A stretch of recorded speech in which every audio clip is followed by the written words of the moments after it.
This is Andreas Pop Culture Guide. This is a latest pop culture retrospective and review, and it's on Iron Man 3, the 2003 film, directed by Shane Black, and co-star one of my favorite stars, Robert Downey Jr. Of course, everyone knows that today is actually, this month has already passed, but back in May 3rd of 2013, this year is the 10th anniversary of the Iron Man 3 film, directed by Shane Black, as I mentioned, and starring Robert Downey Jr., Gwyneth Paltrow, Cheadle, Drew Pearce, and Ben Kingsley. Everyone has a favorite MCU film. I mean, Avengers, Infinity War, Guardians of the Galaxy, Captain America, Winter Soldier are generally regarded as the best MCU has to offer in recent memory. And of course, these three I just mentioned are in my top 10 ranking of the MCU films. Now, generally, flip side is also true. If you read forums and social media for long enough, plenty will passionately tell you about how a batch of Marvel movies like The Eternals, Thor: The Dark World, very true, Quantumania, or Spring to Mind are the worst MCU films, if I have to say. But anyway, then there's Iron Man 3. Now, despite this film had actually crossed the 1.2 billion box office back in 2013, it was a huge success. But, of course, Shane Black's directed prequel of Iron Man feels like a poster child for the Marvel's forgotten middle of the road mediocrity in the long 33 plus projects that the MCU has produced. Now, to revisit this film for its 10th anniversary, it's clear that it's overflowing with style, charm, charisma, something that Marvel's post-Endgame era has been struggling to find, which this is very true. For me, Iron Man 3 is a great film. It captures everything what made the first one work, having a great character study on Tony Stark with the struggle of PTSD and anxiety after the events of the first Avengers movie. And that's really important. And Iron Man 3 is in my top 10 ranking of MCU top films. Now, that should say me enough. Now, Iron Man 3 does such a great job. It builds on the events of the 2012 Avengers better than any other Marvel Studios movie. Throughout the whole film, Tony faces anxiety and PTSD, as mentioned, as a result of his trip through the wormhole at the end of Marvel's first big crossover film. Of course, the Avengers. He's experiencing multiple panic attacks that leave him deliberately uncommon scene is something as bombastic as a superhero movie. It absolutely works through because nobody could able to sleep the same after learning firsthand that there are other worlds, hostile aliens, and world-ending threats out there now than human threats. The panic attacks are surprisingly accurate in their portrayal. Stark becomes easily agitated, overwhelmed, and unable to process simply conversations until he's able to anchor himself and calm down. Now, I never thought about this, but it's actually very similar to what Puss in Boots did in his sequel of Puss in Boots: The Last Wish, which also dealt with a good deal of PTSD and anxiety attack that Puss was going through after a encounter of one of the assassin's wolves. Now, it has received a great deal of acclaim of its portrayal of the intensity that comes with panic attack. But I think Iron Man 3 does deserve similar credit as well for this attempt. But another thing that they also do well is who is the man under the suit? As a memo line in the Avengers from Captain America's class with Tony Stark, saying that he's a big man in suit armor and take that off, where are you? It's a valid question. And this movie actually addressed this because Tony has no powers. I mean, come on, he's basically Batman with armor.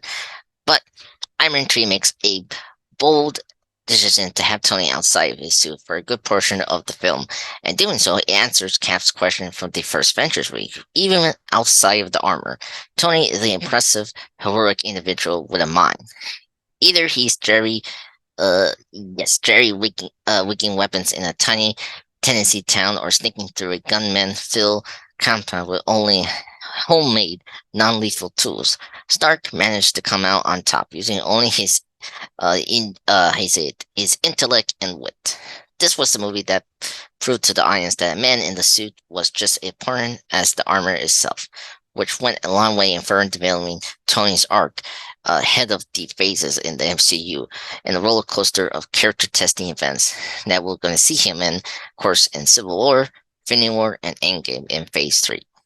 Now, what's also important is even his most malign aspect of this film that well, actually, not a malign aspect for me, but I think this is also important for Tony to go through how to overcome his PTSD was by a kid.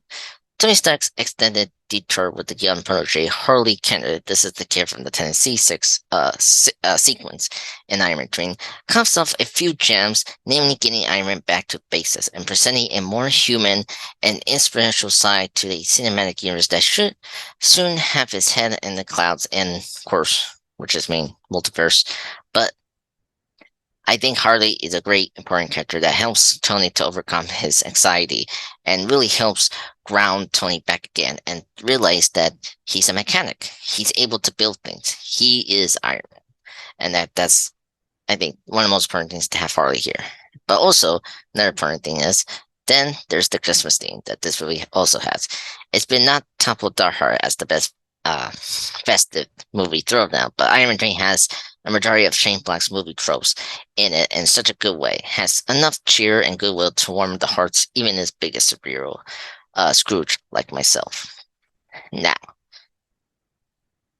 well, the Christmas angle of Iron Man 3 also serves a rather delayed Hollywood movie. Strangely enough, the movie takes place around the holiday season and is filled with festivals, decoration, music, and even a great deal of snow. Director Shane Black has a set of good of his movies around Christmas, like Along Good, Kiss Goodnight, Nice Guys, and of course the first two Lethal Weapon movies.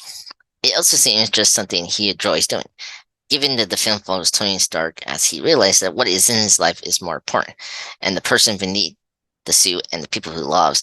The themes fit nicely into a feel-good holiday film in a superhero genre, and the ending, which shows Tony destroy his suits and possibly softly retire from being Iron Man, or in this case, retiring his obsession of the Iron Man suits, gets a bit shortchanged by the fact that he keeps making suits of being Iron Man for enormous future movies. But I don't think so. I think he stopped being obsessed to making these suits be a way to be less agitated and just realize that he needs to think before the threat comes. Now, Iron Man 3 is secretly the best movie? Not quite.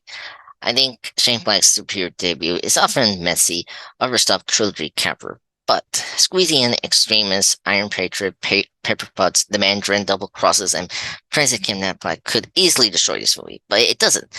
I think what is impressive is how he juggles all this and make it a very entertaining film with all the layers, but also entertainment that we're looking for a film. I think that it might lead. It's looking back at the MCU as a whole, it certainly makes a compelling argument for being the most overlooked. I have to say, it's a Christmas spirit Iron Man out of war story, I think, and it certainly sets apart from the confident belt of various of superhero sequels that we had of late that prepared the bosses in the past 2 decades. I think Tony Stark's final ending is worth watching for his intriguing themes and unique tone, especially now that we are years removed from the simpler era of the MCU. And in this case, I just want to reiterate that I think Iron Man 3 is a great film. It's still at my number 10 in my MCU ranking because I just love the character development and themes and just direction that this movie does that propels Tony's arc throughout Phase 2 and to his last moments in Phase 3, particularly in Endgame. So I highly recommend watching Iron Man 3. Go ahead, watch it, and of course, happy 10th anniversary, Iron Man 3.